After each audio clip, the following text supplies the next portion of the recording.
Bonjour Laure Kenwelker. On va parler d'un ouvrage Bonjour. passionnant que vous co-dirigez avec Gérard Béor, Hop, Les crises de la dette publique. Donc, ouvrage que l'IGPDE a publié il y a quelques mois. Donc, ouvrage passionnant et sur un sujet totalement d'actualité. D'abord, je voulais savoir si vous pensez que l'histoire, et notamment l'étude et l'analyse de cas concrets, peuvent nous aider à mieux comprendre et peut-être même anticiper les crises actuelles.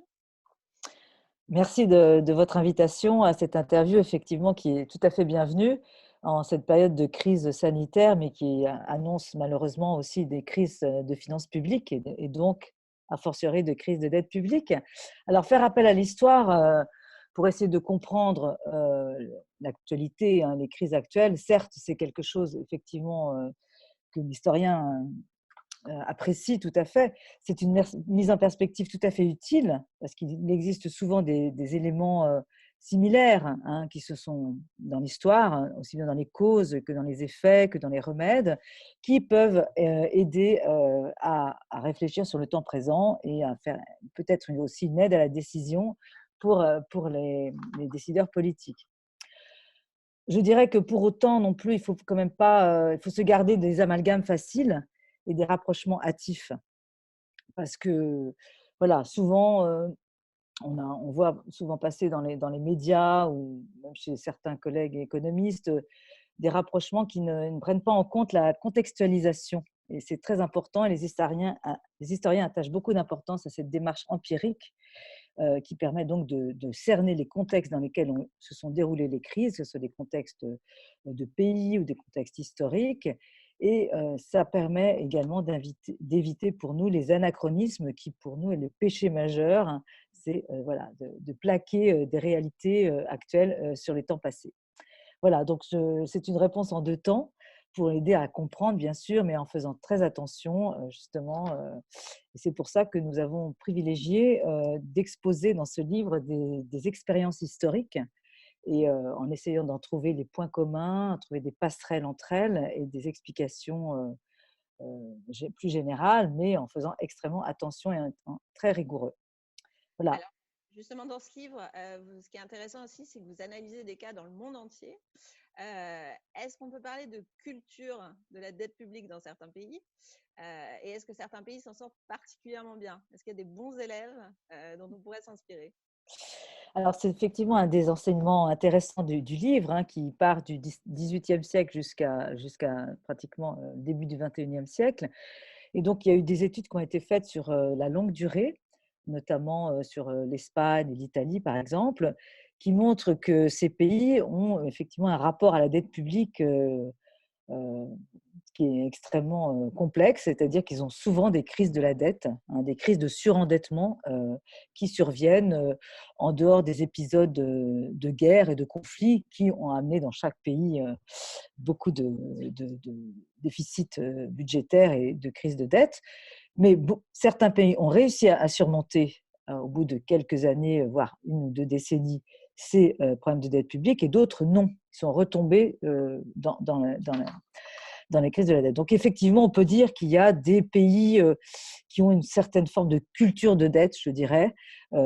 Plus dire que c'est bons et mauvais élèves, c'est un peu dur de stigmatiser comme ça les pays, puisqu'en plus, ce n'est pas forcément de la faute des dirigeants, c'est lié à tout un contexte aussi de marché financier, d'économie, de dépendance de l'extérieur, aussi de comportement des épargnants. Donc, on ne peut pas non plus stigmatiser donc aussi tous les décideurs politiques. Mais je répondrai à votre question qu'effectivement, on a des pays anglo-saxons, comme notamment l'Angleterre au XVIIIe siècle, qui a réussi à bien gérer sa dette publique en faisant sa révolution bancaire et financière, en instaurant la confiance auprès des épargnants britanniques, et en expliquant bien sa démarche. Donc, il y a une fois aussi une question de communication aussi auprès des épargnants qui existaient déjà, et en mettant en place un système financier assez moderne, en fait. Alors justement, sur la communication, la dette publique, c'est un sujet assez complexe. Déjà, est-ce que vous pensez que c'est important de communiquer sur ce sujet et notamment vers le grand public? Et comment, à travers l'histoire, vous en parliez un petit peu, comment les dirigeants, justement, ont communiqué sur ce sujet? Oui, ça permet de faire le lien avec votre question précédente. Les pays aussi qui ont bien réussi à gérer leur crise de dette publique et a fortiori sur la longue durée leur dette publique sont ceux qui ont réussi à l'intégrer dans le débat démocratique. Donc, on a l'exemple des États-Unis après la guerre de sécession. La dette publique faisait partie des discours de campagne. Faut-il accepter la dette après la guerre de sécession, la dette antérieure ou pas. Donc, c'est un vrai sujet qui a été fait partie presque voilà, du vote au moment des élections. Et l'autre exemple, c'est l'exemple de l'Allemagne qui avait donc une mémoire extrêmement forte et vivace de sa crise monétaire, mais liée aussi en fait à la crise de dette publique de 1900, de l'après-guerre, Première Guerre mondiale et de 1923, et qui en a gardé, je veux dire, une farouche volonté de ne pas retomber dans des crises de dette publique et de Mm. maintenir justement un État extrêmement vertueux. On le sait, hein, puisque c'est un discours qui s'est aussi prolongé au niveau de la Banque centrale européenne, hein, qui reflète vraiment cet état d'esprit allemand. Et donc, voilà, déjà pour dire que l'Allemagne n'a pas toujours été une bonne élève, on la présente aujourd'hui comme une bonne élève, mais ça n'a pas toujours été le cas. Mais en tout cas, elle a su tirer justement les enseignements de son expérience passée. Et il y a effectivement un chapitre du livre qui est très intéressant, qui évoque la place dans le débat démocratique allemand de la dette publique dans les années 1970. Donc, voilà. Et en disant que la dette publique aussi peut être quelque chose d'assez positif, c'est pas forcément une connotation purement négative. La dette publique peut être utile pour financer des infrastructures, des dépenses collectives. Donc voilà. Ouais, ouais. Alors justement, sur le côté, est-ce qu'il faut avoir peur ou pas, à votre avis, est-ce qu'en refermant votre livre, finalement, le lecteur va être rassuré en se disant qu'après tout, la dette publique a toujours existé et qu'en fait, elle est totalement inévitable? Ou est-ce qu'au contraire, il peut être un peu angoissé par la montée en puissance de cette dette? Alors, je pense qu'on pourrait avoir deux lectures du livre. On pourrait dire, bon, là, la dette publique a toujours existé, presque depuis les cités grecques, hein, mais surtout depuis la Renaissance en Europe, hein. Donc, on peut se dire, bon, après tout, on a toujours eu ça, donc pourquoi ne pas continuer comme cela? Donc, et puis, on voit bien que les pays ont quand même réussi, même ceux qui sont surendettés, à survivre.